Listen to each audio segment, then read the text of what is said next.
Welcome to Trending in Education. Mike Palmer here, joined today by Dr. Jorge Petit, who has done a bunch of work in healthcare, mental health, serving the underserved, doing lots of interesting helping profession activity. George, welcome to Trending in Education. Hey, thanks, Mike. It's great to be here. Really excited about this opportunity. Yeah, I'm excited to have you because I think you're bringing some new dimensions to the conversation that I really haven't gotten deep on recently.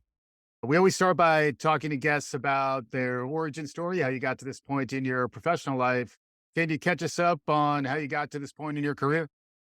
By training, I'm a psychiatrist. My residency and fellowship training here in New York City in the public sector, which means I'm a community based psychiatrist dealing primarily with individuals that have serious mental illnesses, but also that are usually disadvantaged, disenfranchised, marginalized populations. Been sort of committed to really figuring out ways to help individuals access care. And throughout my career, I've done sort of progressively more, administrative, operational, leadership like positions so that I could really influence the work that I was doing. So it wasn't just a dyadic relationship with a patient, but it was really more about looking at the system of care and trying to transform that to make it more responsive to the needs of the individual. So I find myself today sort of in transition, looking at opportunities to, further discuss issues around social justice, really thinking about how do we create a more diverse, inclusive environment for providers, but also to help individuals really that are needing help access care in a more, timely, affordable manner. The themes around social justice, equity, helping others are some that have been bubbling up a lot on this show, as has the importance of leading a mission-based organization or finding a mission-based organization, a place where you can align your passion and your goals with those of the organization that you lead. You're someone who's led some really large mission-based organizations. Can you describe what that's like and some of your reflections perhaps on the challenges of that job?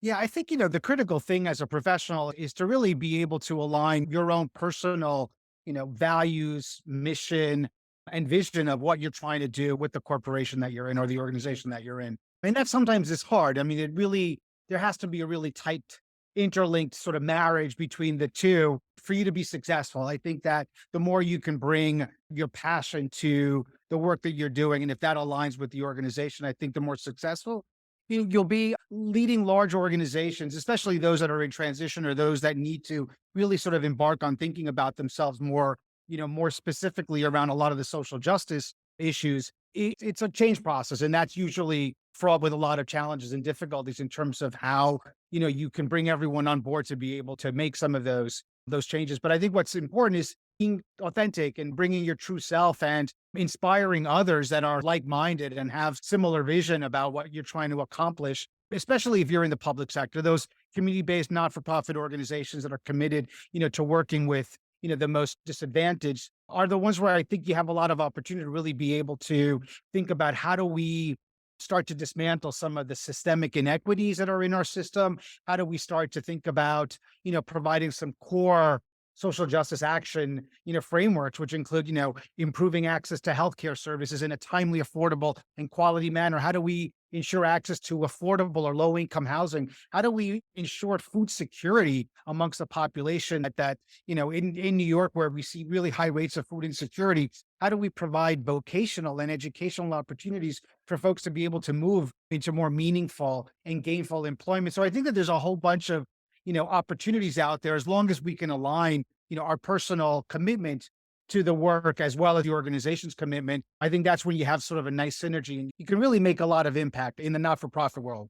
Yeah, no, I love that. And a lot of that does speak to two aspects of the future of work. One is the future of work for people who want to get into a helping profession, who want to make an impact in terms of social justice. You know, what's the best way to pursue a career in that? You're someone who's had a long and successful career in that space. That's one aspect of it. And then the other is the folks that you serve. So if you are in a social justice capacity, if you're helping folks who are homeless or, maybe have food insecurity or mental health challenges, how do we think about their career prospects and their life prospects and how that world is really evolving? we wind up talking about that a lot. It's an education trend spotting show. I don't think I've really had someone who's as expert as you in the space. Any thoughts on where the work space for folks who care about making an impact and trying to help those who are underserved? Any thoughts around what's emerging in that area? Yeah, I think the workforce issues and challenges are, I think, pretty much any executive leaders, top five concerns right now. I think it's between COVID and the economy.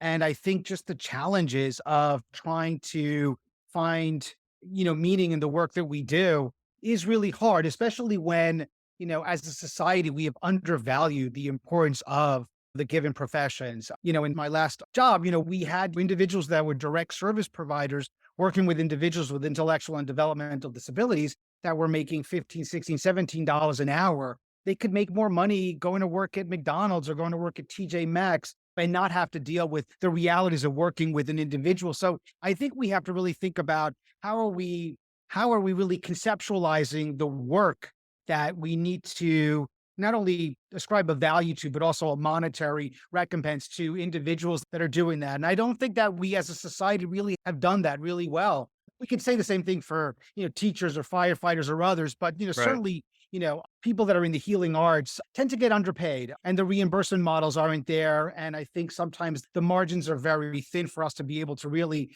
provide more living wages. And when you think about New York City, a living wage in New York City is very different than Yeah. it is, in Albany or in Rochester or in any other state. So I think we have to be thinking about those things. And I think for those of us that are sort of, in the public sector in New York, we certainly, grapple with those issues, but being able to attract a really talented workforce is really hard. So recruitment, I think, is critical. And we have to appeal to folks because it's not just about salary, even though we talk about, salary a lot. The reality is you have to be able to engage folks, around the mission and the vision of what we're trying to do and the ability to be able to help them.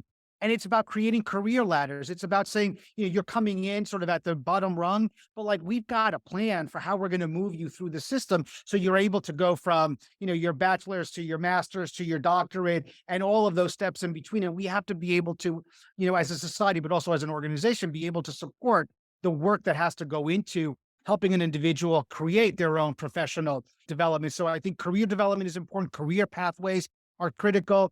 The reality is it takes time. It takes a Yeah. lot of effort to do that. You have to be intentional. It doesn't just happen by default. It doesn't just because you have all those positions within the organization doesn't necessarily mean that someone's going to be able to travel those different pathways on their own. So I think, everyone organization has to be committed to that. And that requires that, even in my role as a CEO, the door was open. And if people wanted to come in and talk to me about it, I had to create that opportunity for people to be able to like come in and talk and explore where they were at and what they want to do. One of the things that I always do as a supervisor is always ask, where do you see yourself in 3 years, 5 years, and what can I do to help you get there? And I think that's a critical thing that we're missing, which is that coaching, role modeling, mentorship when it comes to people that are, that we supervise or that we're mentoring or that we're trying to help them in their career development. So I think all those things are critical because again, it's not just about the salary, it's about all these other opportunities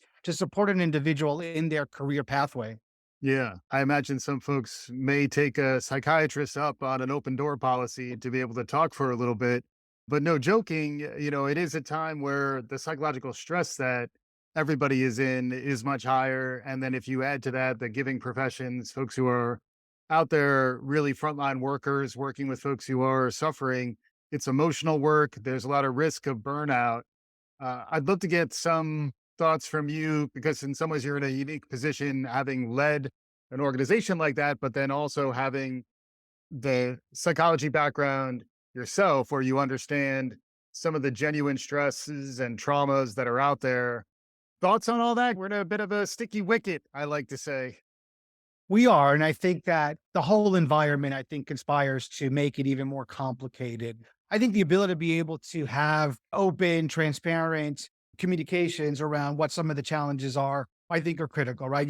I might not be able to eradicate everything, but certainly there are ways collectively to, start to address some of the issues. I think being open and flexible, I think has been incredibly helpful. I think some of the hybrid, possibilities are very helpful. The reality is for those that are direct service providers, it's very difficult you can't be hybrid. You got to like show up and be, with the people that we serve. But I think it's about creating that work-life balance. It's about acknowledging sometimes the challenges. This is something that I learned, as much as I'm a parent, I've got kids, but being able to really think about what that means like for everyone. Let's say the people that reported to me, not scheduling a meeting at 8:30 or 9 in the morning because a lot of parents have drop off or a lot of parents have, their kids that they have to get to. So being, I think, mindful of that, and it does not take away from, the corporate integrity of, running an organization when you're able to be flexible and think about like something as simple as like, hey, let's start the meeting at 10 o'clock versus 9 makes a difference for those people that are, struggling as, when my kids were smaller, figure out how do I launch them and get them to school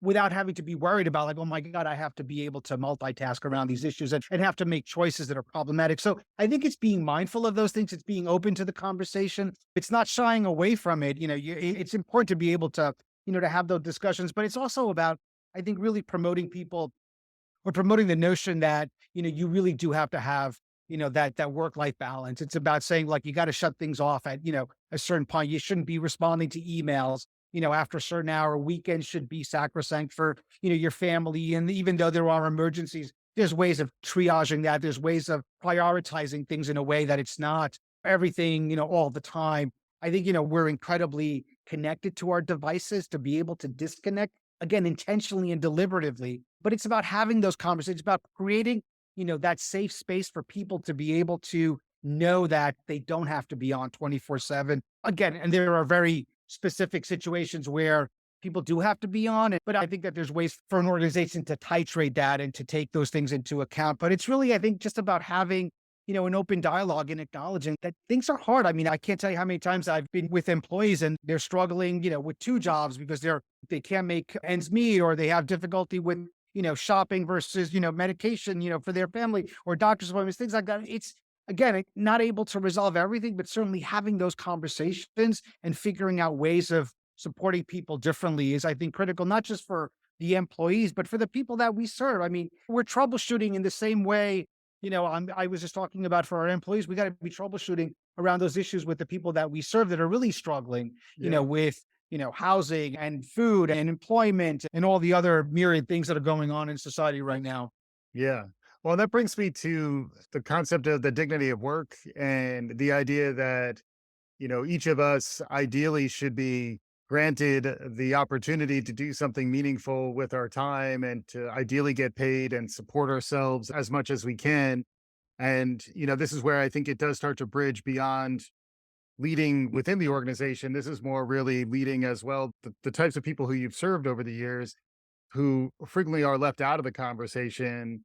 I'd love to get a little more of your perspective on that. How do we broaden our perspective, open the aperture so that we actually are seeing the fullness of humanity out there and figuring out the ways to really provide that empowerment and those pathways to dignity that really are part of what it means to be human? Yeah. I guess over time, I've come to realize that, I need to lead by example, right? So that takes on a whole bunch of different scenarios for me. I'm a white male, but, I'm a gay married father of two. I can really bring a very authentic perspective to the work that I do and be able to create safe spaces for individuals that, need and want to be seen and heard a little bit differently. So I think that, over time, I've come to realize that it is important to be as authentic as possible and as open as possible. And I certainly, I come at it with a lot of humility because despite the fact that I'm a psychiatrist and I've got an MD behind my name, doesn't mean I know everything. And it's certainly, I need to continue to be able to create a wide tent, an open tent, and have as many people and as many opinions as possible. And I think that the one thing that we don't do a really good job at, especially, in our field, is to include the voice of people serve, those that with lived experience. We sit in rooms and make decisions, and there's never an individual that's a recipient of care. And I think we have to change that. I think we need to change that not just at the decision making of an organization, but it has to be, at the senior executive level, it has to be at the board level, it has to be at the city government, state government level, federal government level, where those opinions are really critical because I might have the best idea about how to solve an issue, but if it doesn't make sense for those individuals that are, looking for the service or needing the service, or might have a better idea about how to organize those services, it'll come for naught. And I think we have a lot of examples of how, a lot of great ideas are out there, and yet the implementation of the rollout, we wonder afterwards, like, well, why didn't this work? And I think a lot of that has to do with the fact that sometimes we just don't bring, the people served into those conversations. So it's creating those opportunities. It's about really finding, the passion of the work that we're doing and being able to, really role model that and ensure that, folks do have the opportunity to have their opinions heard as broadly as possible. Yeah, makes sense. The other trend that winds up coming up pretty regularly is skills-based hiring and trying to understand the emerging competencies that are essential. This is also where typically I start to bring in the robots and chat GPT and where will those disruptions happen. It is interesting in the giving professions, in places where you actually are administering care to people. I think there's more intuitive awareness that it does require more human skills, more social emotional competencies. But I'd be curious around your perspective, both in terms of the skills that you think are most in need nowadays, and then maybe some of the training and upskilling opportunities that might be out there. Again, both for employees and folks on a career track, but then also for other folks who maybe traditionally aren't thought of in terms of upskilling and really equipping for the future. Yeah, I can certainly speak, much more specifically to the healthcare professionals. I think there's always going to be a need for that human dyadic relationship that's not going to necessarily change. I think that, a lot of the technology enhanced solutions, a lot of the possibilities around, AI or machine learning, all those things I think are going to be important ancillary adjuncts to the work that we do. It might allow us to ultimately, at some point down the road with, more data analytics, data capabilities, we'll be able to have more actionable information at our fingertips to be able to do the work that we do more efficiently. I don't think that my job, or anyone that's, a direct service provider is going to be taken over by a machine learning algorithm.